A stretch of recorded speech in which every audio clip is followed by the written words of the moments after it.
Hello जय हिंद साथियों, कैसे हैं आप सभी। उम्मीद है कि आप सभी स्वस्थ होंगे और बहुत ही अच्छे से आप लोगों की तैयारी चल रही होगी। मैं नेहा स्वागत करती हूँ आप सभी का आपके अपने परिवार लक्ष्य वाले। साथियों, जैसा कि आप लोग देख पा रहे हैं, मैथ की क्लास नंबर 19 है और जो हमारा टॉपिक चल रहा है LCM and HCF. LCM and HCF हम लोग पढ़ रहे हैं। अभी तक हमारी एलसीएम एंड एचसीएफ की 3 क्लासेस हो चुकी हैं। आज हमारी क्लास चौथी है एलसीएम एंड एचसीएफ की। साथियों, आज की क्लास आप देखिएगा लास्ट तक। यदि क्लास आपको अच्छी लग रही है, पसंद आती है, तो आप पिछली क्लासेस भी अवश्य देखिएगा। चैनल की प्लेलिस्ट में जाकर के आप पिछली क्लासेस देखिएगा, जिससे कि आपका जो मैथ का डर है वो खत्म हो सके और आप एग्जाम को क्वालिफाई कर सके अच्छे नंबरों से। तो साथियों, आज की क्लास को हम आगे बढ़ाते हैं अपने एलसीएम एंड एचसीएफ चैप्टर को आगे बढ़ाते हुए। आज का हमारा जो क्वेश्चन है, क्वेश्चन नंबर 19। क्वेश्चन नंबर 19 क्या कह रहा है आपका, देखिए, वह न्यूनतम पूर्ण वर्ग संख्या क्या होगी जो 12,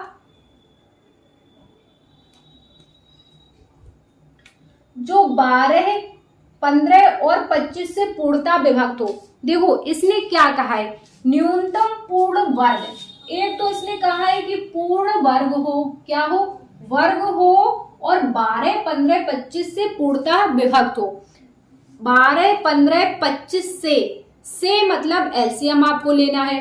पहले तो आप इनका एलसीएम ले लीजिए, फिर आप देखिए कि वो संख्या पूर्ण वर्ग है या नहीं। अगर है तो अच्छी बात है, और अगर नहीं है तो आपको वर्ग बनाना पड़ेगा। कैसे, चलो पहले आप एलसीएम लेकर के इसे सॉल्व करो। एलसीएम कितने का लेना है आपको, 12 का, 15 का और 25 का। क्लियर, निकालो एलसीएम। 2 से 6, 15 और 25, फिर 2 से 3, 15 और 25, फिर 3 से 1, 5, 25, फिर 5 से 1, 1 और 5, फिर 5 से 1, 1, 1। ठीक, ये तो आ गया आपका एलसीएम। ठीक, अब एलसीएम में आप कितना हो जाएगा, गुणनखंड कितने हो जाएंगे, देखो 2 गुणे 2 गुणा 3 गुणा 5 गुणा 5। अब देखो, जब आपके पास कोई वर्ग होता है, कोई वर्ग कैसे होता है, देखो जैसे आपका 2 का वर्ग है तो 2 की पावर 2 है ना। तो इस 2 की पावर 2 को आप कैसे लिखते हैं, इस 2 की पावर को आप कैसे लिखते हैं, 2 गुणा में 2, है ना। 3 का वर्ग है तो 3 गुणा में 3, 9 का वर्ग है तो 9 गुणा में 9, है ना। यानी कि जब आप किसी संख्या का वर्ग निकालेंगे या कोई संख्या का वर्ग लिखा जाएगा उसके गुणनखंड करके, तो 2 के पेयर होंगे, है ना, 2 के पेयर होंगे। तो अब आप इसमें देख लो कि क्या आपके पास 2 के पेयर हैं, क्या आपके पास 2 के पेयर हैं। तो 2 का तो है, 2 के 2 है, 5 के 2 है ना, 2 के भी हैं, 5 के हैं। 3 का पेयर नहीं है आपके पास, यानी कि अभी यह संख्या जो आपका एलसीएम आएगा ये पूर्ण वर्ग नहीं आएगा, है ना।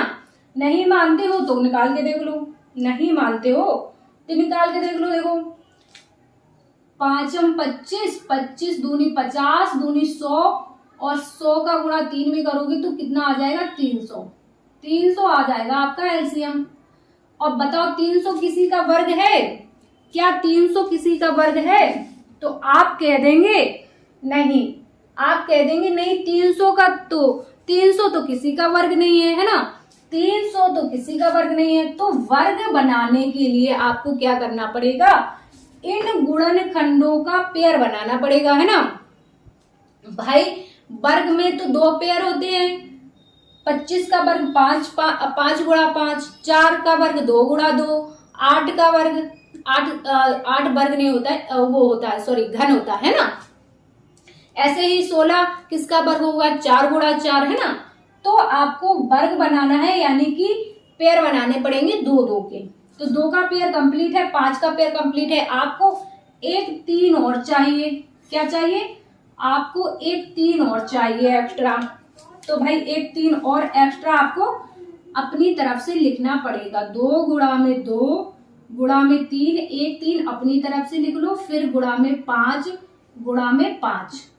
क्लियर? आ गया समझ में? यहां तक आपको समझ में आ गया। अब आपके देखो 2-2 के पेयर बन गए, 2-2 के पेयर बन गए, 2-2 के पेयर बन गए। अब आप इनको कर लो, अब आप इनको गुणा कर लो। अब देखो क्या आपका वर्ग आ जाएगा? तो देखो 5 25 और 2 दूनी 4, 25 गुणा में 4, 25 गुणा में 4 कितना हो जाएगा? 100 हो जाएगा। और 100 गुणा में 3 गुणा में 3 यानी कि 3 तिरके 9 और 9 एकम 900 900 है ना? कितना हो गया? 900। तो 900 क्या किसी का वर्ग है? अब आप बताओ 900 किसी का वर्ग है क्या? 900 किसी का वर्ग है? तो आप कह देंगे बिल्कुल। 900 किसका है आपका? 30 का है। किसका है? 30 का है। तो आपका जो सही आंसर हो जाएगा क्या हो जाएगा? 900। Option number C, option number C बिल्कुल सही हो जाएगा 900। इसमें करना आपको कुछ नहीं है, बस आप एलसीएम निकाल लो और गुणनखंड को देख लो क्या ये 2-2 के पेयर में है। अगर 2-2 के पेयर में है तो अच्छी बात है, तो आपका आंसर निकल आएगा। अगर 2-2 का पेयर नहीं है तो आप 2-2 का पेयर बना लो अपनी तरफ से, है ना? बस आपका आंसर आपके सामने आ जाएगा। इसी तरह अगला है, अगला देखो कौन सा है। अगला देखो क्या कह रहा है, वह छोटी से छोटी संख्या कौन सी है जो कि पूर्ण वर्ग हो तथा 3 4 5 6 8 में से प्रत्येक से पूर्णता विभक्त हो। संख्या पूर्ण वर्ग होनी चाहिए, 3 4 5 6 8 से विभक्त होनी चाहिए। से विभक्त यानी कि एलसीएम, ये तो आपको पता चली गया अब, है ना? तो चलो एलसीएम निकाल लो इनका। 3 4 5 6 और 8 निकालो एलसीएम। 2 से 3 नहीं कटेगा, 2 आ जाएगा, 5 इधर, 3 आ जाएगा, इधर 4 आ जाएगा। फिर एक बार 2 से, 3 का 3 रहेगा, 2 का 1 आ जाएगा, 5 रहेगा, 3 रहेगा, फिर 2 आ जाएगा, है ना? फिर 2 से एक बार फिर 3 रहेगा, 1 5 3 और 1। ठीक, अब इसके बाद 3 से 3 1 1 5 1 1। अब 5 से 1 1 1 1 1। ठीक, ये आ गए आपके पास गुणनखंड। अब देखो, अब क्या आपके पास पेयर है? तो 2 के तो आपके पास 3 है, लेकिन आपको 2-2 का पेयर चाहिए। वर्ग में तो 2 का ही पेयर चाहिए। अगर यहीं पर घन पूछ लेता, क्यूब पूछ लेता, है ना? अगर ये जैसे क्या इसने दिया है कि वर्ग हो, तो अगर यहीं पे दे देता पूर्ण घन हो तो आपको 3-3 के पेयर बनाने पड़ते, लेकिन इसमें वर्ग पूछा है तो आप 2-2 के पेयर बनाएंगे। अब 2 है तो आपका 3 बार, लेकिन आपको पेयर वर्ग में तो 2 का ही चलेगा ना। 2-2 के पेयर बनाओ तो 2 का पेयर, एक पेयर कंप्लीट है, 5 का कोई पेयर नहीं है, 3 का भी कोई पेयर नहीं है, और एक आपका 2 भी छूटा हुआ है। तो इन्हें आपको अपनी तरफ से ऐड करना पड़ेगा। तो लिखो, देखो 2 गुणा में 2, ये 2 लिख लिए। अब आपका ये इस 2 को लिखो गुणा में 2, ये 2 अकेला है तो इसका 1 अपनी तरफ से लिखना पड़ेगा। ठीक, इसके बाद 3, ये 3 को लिख लिया। 3 का जोड़ा बनाना है तो फिर 1 3 अपनी तरफ से। ठीक, अब 5 भी आपका अकेला है तो 1 5 अपनी तरफ से। अब जो आ जाएगा आपका सही आंसर। क्लियर? अब इनका गुणा कर लो। देखो अब सीधे इधर करो, 5 दूनी 10। ठीक, 5 दूनी 10, दूनी 20, 20 दूनी 40, 40 दूनी 80 और 8 तिया 24, 80 तिया 240 और 24 तिया कितना हो जाएगा? 24 तिया, हाँ 240 गुणा में 3 और गुणा में 5, तो 5 तिया 15। तो इसको ऐसे लिख लो 240 गुणा में 15। है ना, इस तरह से। अब इसको सॉल्व कर लो, देखो कितना आ जाएगा, 0 आ जाएगा, 15 चौके 60, 0 हासिल की 6, 15 दूनी 30 और 6 36, यानी कि 36 कितना आ जाएगा, 3600 वर्ग है, बता दो 3600 वर्ग है, तो हाँ बिल्कुल है, किसका है, 60 का। 3600 किसका वर्ग है, 60 का, है ना। तो आपका जो सही ऑप्शन हो जाएगा option number C, option number C बिल्कुल सही हो जाएगा। तो इस तरह के क्वेश्चन आपको आए समझ में। अगर आपसे पूर्ण वर्ग पूछ लिया जाए तो आपको कुछ नहीं करना है, एलसीएम निकालना है और गुणनखंड के दो दो के पेयर बना लेना। अगर पेयर नहीं बन रहे हैं तो अपनी तरफ से बना लो, अगर बन गए हैं तो कोई बात नहीं, जिसका नहीं बना है उसका अपनी तरफ से पेयर बना लो और सबका गुणा कर दो, आंसर आपका आ जाएगा। क्लियर, तो ये दोनों क्वेश्चन आपको क्लियर हुए। अब अगला क्वेश्चन देखो, अगला क्वेश्चन क्या कह रहा है आपका, क्वेश्चन नंबर 21। क्वेश्चन नंबर 21 है आपका कि दो टंकियों की धारिता क्रमशः 120 लीटर कितनी है आपकी, 120 लीटर और 56 लीटर है। वह बड़े से बड़ा डिब्बा होगा जो प्रत्येक टंकी के द्रव को पूरी संख्या में नाप दे। बड़े से बड़ा डिब्बा कितना होगा, ऐसा क्वेश्चन हम लोगों ने पीछे भी किया है एक, तो वही है क्वेश्चन कि दो टंकियों की धारिता 120 लीटर 156 लीटर है। बड़े से बड़ा डिब्बा क्या होगा जो इनकी धारिता, इनके द्रव को पूरे से मतलब पूरा पूरा नाप दे। इनके यानी कि एचसीएफ, है ना, यहां पर आपको लेना है एचसीएफ 120 और 56 का। देखो आप लोग ये ऑप्शन देख के परेशान मत हो जाना कि 600 घन सेंटीमीटर, सॉरी 6000 घन सेंटीमीटर है, 8000 घन सेंटीमीटर है, 5000 घन सेंटीमीटर, इनको देख के आप बिल्कुल भी परेशान मत होइए। पहले अपने क्वेश्चन को सॉल्व कीजिएगा, क्या कि 120 और 56 का एचसीएफ निकालना है। तो एचसीएफ क्या कैसे निकालेंगे, यानी कि वह बड़ी से बड़ी संख्या का पहाड़ा जो दोनों को काट दे, है ना, दोनों संख्याओं को काट दे, बड़ी से बड़ी संख्या जो दोनों संख्याओं को काट दे। कितना है आपका, 56 और 120, किससे कटेगा, किसके पहाड़े में आएगा, तो 4 के पहाड़े में आ जाएगा, 4 से तो कट जाएगा दोनों, 4 के बाद 6 8, 8 से कट जाएगा दोनों, देखो 8 से कट जाएगा, 8 सत्ते 56 और कितना यहाँ पर आ जाएगा आपका 8 एकम 8, 8 एकम 8 और इधर कितना आ जाएगा, 4 से काट लो, वैसे 8 से ही कट जाएगा। देखो 8 एकम 8 बचेगा 4 और 8 पंच 40, यानी कि 15 8 120 है ना, 15 आ जाएगा यहाँ पे। ठीक, अगर आप 4 से काटते तो 2 बार चला जाता।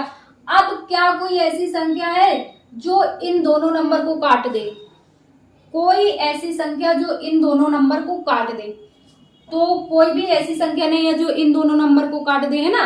तो यानी कि जो आपका एचसीएफ आएगा मसापा, है ना, एचसीएफ कितना आ जाएगा 8 लीटर, यानी कि 8 आ जाएगा। तो 8 लीटर का वह डिब्बा है जो दोनों टंकियों में रखे हुए क्या जो भी द्रव है, यानी कि दूध है, पानी है, जो भी है उसको पूरा पूरा नाप देगा।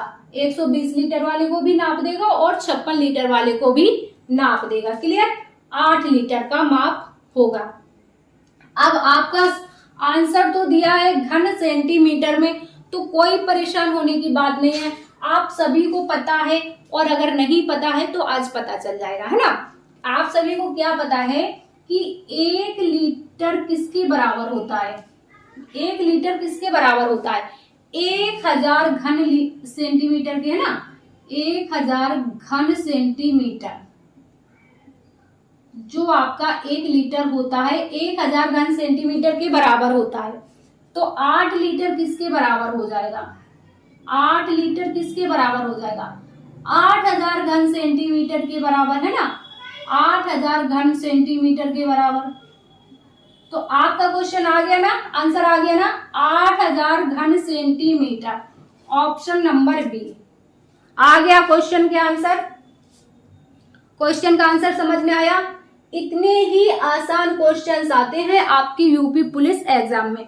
तो आप लोगों के अंदर जो मैथ का बहुत बड़ा डर है ना, इस डर को बिल्कुल भी बाहर निकाल दो, क्योंकि अब आप मैथ में बिल्कुल कितने भी कमजोर हों लेकिन 20 में से 15-16 क्वेश्चन आराम से कर पाओगे, है ना। तो इस डर को बिल्कुल भी निकाल दो। अब आप अगला क्वेश्चन है आपका, देखो क्वेश्चन नंबर 22। क्वेश्चन नंबर 22 क्या कह रहा है आपका, देखो 6 घंटियां एक साथ बजना आरंभ हुई यदि आरंभ हुई यदि ये घंटियां क्रमशः 2, 4, 6, 8, 10, 12 सेकेंड के अंतराल में बजे तो 30 मिनट में कितनी बार ये इकट्ठी बजेंगी। समझ रहे हैं क्वेश्चन को।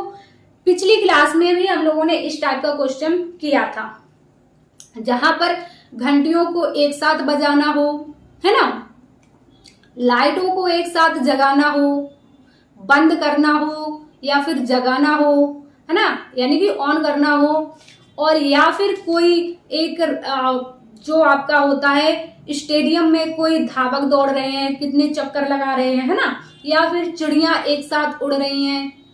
ये सारे क्वेश्चन आपके आएंगे इसी टाइप के। तो इनको कैसे सॉल्व करना है, बस एलसीएम लेना है और जो भी आपसे पूछा है आगे उसमें वही चीज प्रोसेस कर देना है। तो देखो क्या है, 6 घंटियां हैं आपकी। सबसे पहले तो आप इनका एलसीएम ले लो, 2, 4, 6, 8, 10, 12 का, है ना। तो एलसीएम निकाल लो, कितना आ जाएगा, 2, 4, 6, 8, 10, 12 सेकेंड है ये, है ना। अब इनका एलसीएम देखो कितना आएगा, तो 2 से काटो, 1 आ जाएगा, 2 आ जाएगा, 3, 4, 5, 6 और जाएगा 2 से, 1, 1, 3, 2, 5, 3, फिर जाएगा 2 से, 1, 1, 3, 1, 5, 3, फिर 3 से, 1, 1, 1, 1, 5 और 1, फिर 5 से, 1, 1, 1, 1, 1, 1, ठीक हो गया सॉल्व। ठीक, अब देखो एलसीएम कितना आया, एलसीएम देखो कितना आया आपका, 5 दूनी 10, दूनी 20, 20 दूनी 40 और 40 तिया 120। एलसीएम आपका आ गया 120 सेकेंड है, लेकिन ये क्या है आपके, ये 120 सेकेंड है, लेकिन इसने कहा है, गड़बड़ हो गया क्या,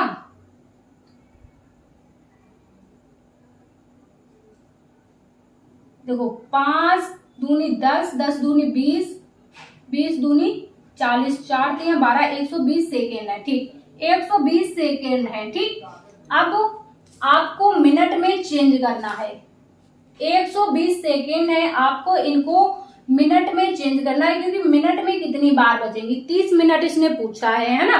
तो 120 सेकेंड को आप मिनट में चेंज कर लो, तो क्या करना पड़ेगा आपको, 120 बटे में 60, है ना, तो 0 से 0, 6 दूनी 12, यानी कि 2 मिनट में फिर से ये एक साथ बजती हैं सारी घंटियां।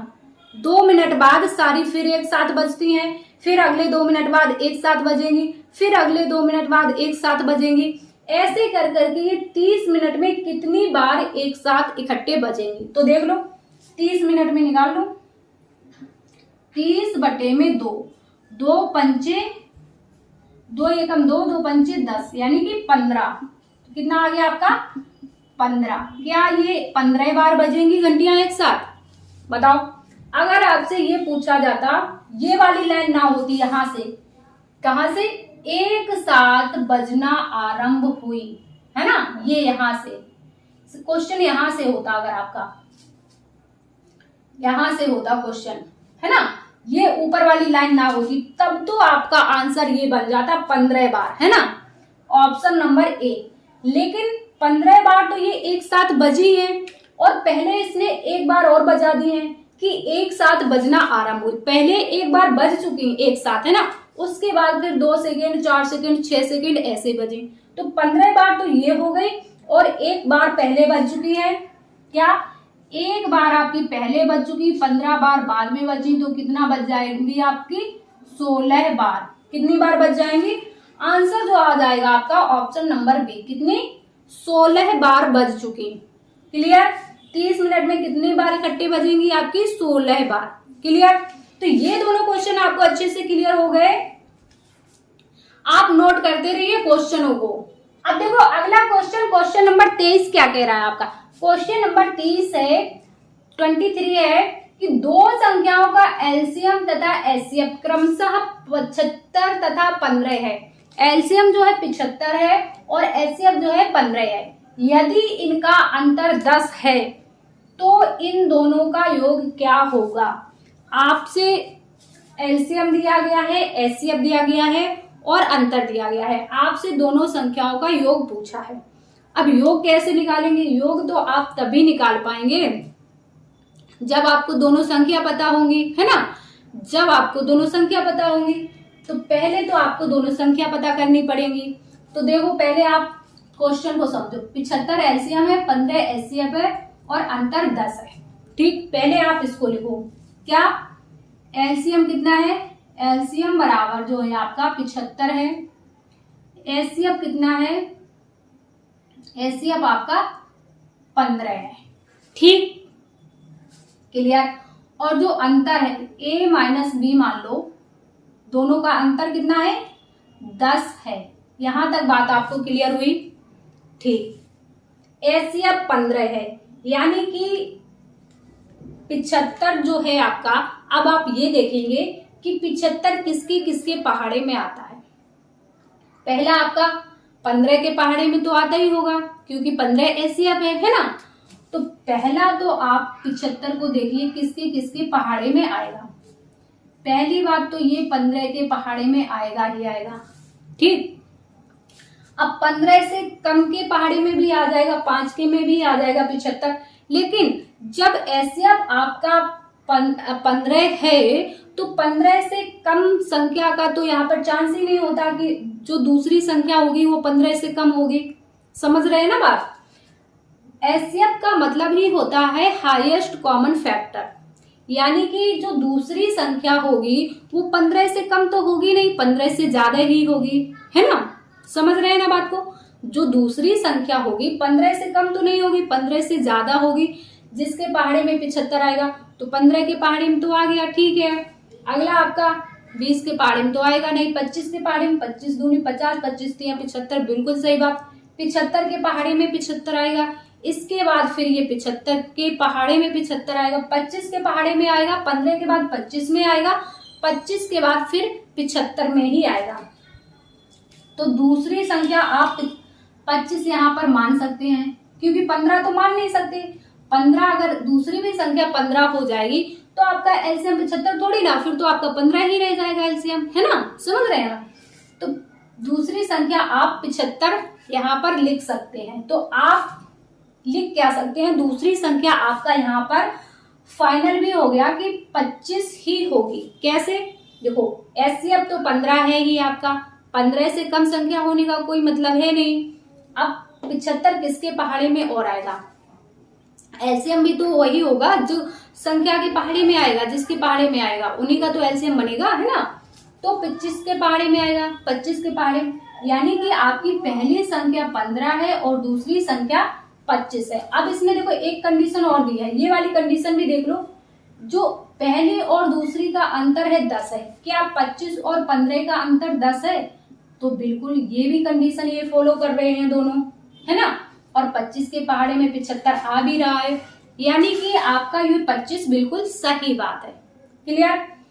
तो अब आपसे पूछा क्या है? इन दोनों का योग क्या होगा? बस कुछ नहीं पूछा है, 15 और 25 का योग पूछा है। तो बता दीजिए कितना हो जाएगा? 15, 25, 40। कितना हो जाएगा? 40। क्वेश्चन सही से समझ में आया या नहीं? बताओ, क्वेश्चन सही से समझ में आया या नहीं? भाई 75 आपका एलसीएम था, ठीक है। एचसीएफ आपका 15 था, तो एक संख्या तो आपकी 15 होगी या फिर 15 से ज्यादा होगी, है ना? 15 होगी या फिर 15 से ज्यादा होगी, 30 हो सकती है ना? कि 15 के पहाड़े में आएगी वही होगी, है ना? और दूसरी संख्या कितनी होगी? दूसरी भी संख्या वही होगी जो 75 के पहाड़े में आए, है ना? जिसके पहाड़े में 75 है, दूसरी भी वही होगी, तो दूसरी आपकी 25 हो गई, और अंतर हमने देखा तो 10 का है, बिल्कुल सही बात है। तो बस अब इन्हीं दोनों का आपको योग बताना था, योग आपका 40 हो गया। ऑप्शन नंबर बी आपका बिल्कुल सही आंसर हो गया। समझ गए? इस क्वेश्चन को दोबारा से देख लेना अगर ना समझे हो, बिल्कुल आसान सा क्वेश्चन है, ठीक है। अगला क्वेश्चन देखो क्या कह रहा है। अगला क्वेश्चन कह रहा है कि दो संख्याओं का एलसीएम तथा एचसीएफ क्रमशः 30 तथा 2 है। एलसीएम 30 है और एचसीएफ 2 है। पहली संख्या 10 है तो दूसरी संख्या आपको बतानी है। इस टाइप का क्वेश्चन हम लोग स्टार्टिंग में कर चुके हैं। क्या पहली संख्या 10 है तो दूसरी संख्या कितनी होगी, ये आपको निकालने के लिए क्या एक फॉर्मूला था, एलसीएम गुणे एचसीएफ, है ना, बराबर पहली संख्या गुणा में दूसरी संख्या, पहली संख्या गुणा में दूसरी संख्या। ठीक, अब सॉल्व कर लो। देखो एलसीएम कितना है, 30 गुणा में 2, है ना, और पहली संख्या कितनी है आपकी 10। पूछी क्या है आपसे, दूसरी संख्या। सॉल्व कर लो, निकल जाएगा। 10 तिया 30 और 3 दूनी 6, यानी कि जो दूसरी संख्या है आपकी 6 है। क्लियर? ये वाला तो आसान क्वेश्चन था, हम लोग कई बार पिछली क्लासों में कर चुके हैं ना, स्टार्टिंग तो यहीं से की थे हम लोग। क्लियर? अब अगला क्वेश्चन आप लोग ध्यान से समझो। देखो, दो सहमूल संख्याओं x और y का लघुत्तम समापवर्तक क्या होगा। क्या इसने कहा है, सहमूल संख्याओं, सहमूल यानी कि सहमूल पास पास की संख्याएं, सहमूल अभाज्य संख्याएं, है ना। x और y दो संख्याएं हैं, इनका लघुत्तम समापवर्तक यानी कि एचसीएफ। इसका कहने का मतलब है सहमूल संख्या, दो अभाज्य संख्या या पास पास की संख्या, जैसे आपका 3 और 4 हो गया, 4 और 5 हो गया, यानी कि ऐसी दो संख्याएं जो दोनों संख्याएं एक ही संख्या के पहाड़े में ना आती हो, दोनों एक ही संख्या के पहाड़े में ना आती हो, ऐसी दो संख्याएं। जैसे आपका 3 और 4 हो गई, है ना, 5 और 6 हो गई, 11 और 12 हो गई, है ना, इसी तरह 9 और 8 हो गई। इन संख्याओं का अगर आपसे एलसीएम पूछा जाए तो क्या होगा, 3 और 4 का एलसीएम क्या होगा, 3 और 4 का एलसीएम क्या होगा, 3 गुणा 4, है ना, 3 गुणे में 4, यही तो होगा। 5 और 6 का एलसीएम क्या होगा, 5 गुणा में 6 होगा। 11 12 का क्या होगा, 11 गुणा में 12 होगा। 9 और 8 का कितना होगा, 9 गुणे में 8 होगा, यही तो होगा ना एलसीएम, है ना। अब कितना आएगा, देखो 4 3 12, ये तो संख्या है आपकी, इनको आप सॉल्व कर सकते हो। और 5 6 के 30 आ जाएगा, 11 दूनी 22, 11 एकम 11 2 13, 132 आ जाएगा यहाँ पर। 8 निम्न 72, है ना, कितना आ जाएगा, 72 आ जाएगा। क्लियर? तो जो दो सहमूल संख्याएं होती हैं उनका जो एलसीएम होता है उनका गुणा ही होता है। तो आप इसी तरह से इस क्वेश्चन को कर लीजिए। क्या हो जाएगा, देखो x और y का लघुत्तम समापवर्तक कितना हो जाएगा, यानी कि x गुणा में y, x गुणा में y हो जाएगा।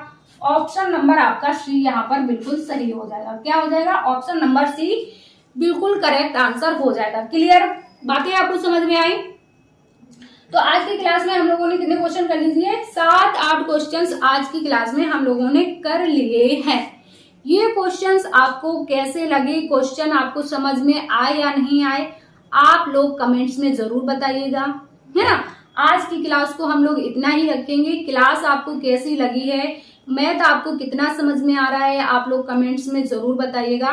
क्लास यदि आपको पसंद आ रही है तो क्लास को ज्यादा से ज्यादा लाइक और शेयर कीजिएगा। हम मिलेंगे आपसे नेक्स्ट क्लास में। जब तक के लिए आप स्वस्थ रहेंगे और अपनी तैयारी करते रहेंगे। जय हिंद साथियों।